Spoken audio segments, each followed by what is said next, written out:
حضرت امیر معاویہ رضی اللہ تعالی عنہ صحابی رسول ہیں۔ امام حسن مجتبی رضی اللہ تعالی عنہ نے سیدنا علی مرتضیٰ کی شہادت کے بعد اپنی خلافت میں، جبکہ آپ کی خلافت میں لوگ مطمئن تھے اور 40,000 سے زیادہ کا لشکر آپ کے ساتھ موت کے لیے تیار تھا، کٹ مرنے کو تیار تھا،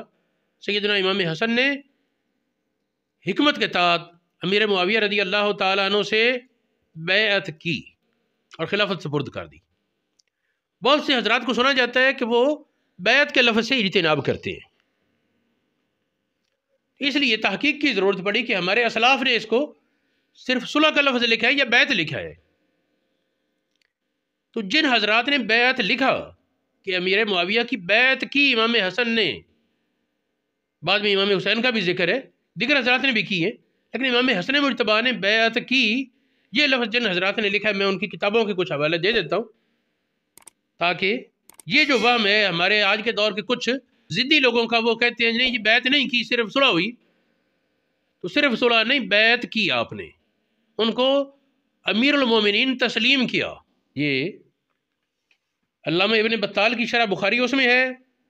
امام قرطبی کی کتاب المفہم میں ہے، عمدۃ القاری عینی اس میں ہے، التوضیح ابن ملقن کی شرح بخاری اس میں ہے،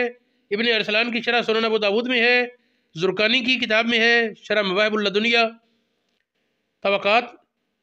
ابن سعد میں ہے، تاریخ طبری میں ہے، غیاث الامم امام الحرمین کی ایک کتاب ہے اس میں ہے، تاریخ دمشق ابن عساکر کی اس میں ہے، سمت النجوم میں ہے، البدایہ والنہایہ میں ہے، سیر و اعلام النبلاء میں ہے، انصاب الاشراف بلازری میں ہے، ترمذی شریف میں ہے، تفسیر در المنصور میں، تفسیر ابن کثیر میں ہے، تفسیر حاشیہ شہاب، یہ تفسیر بیضاوی پر حاشیہ اس میں ہے، جامع الاصول میں ہے، وسط الغابہ میں ہے، تاریخ الخلفاء امام سیوطی کی اس میں ہے، یہ بہت سی کتابیں، ان سب نے یہ لفظ بیعت کا لکھا ہے۔ تو یہ سمجھنا کہ بیعت کا لفظ وہ اہل سنت کا موقف نہیں، تو یہ ایک جھوٹ سے زیادہ کچھ نہیں۔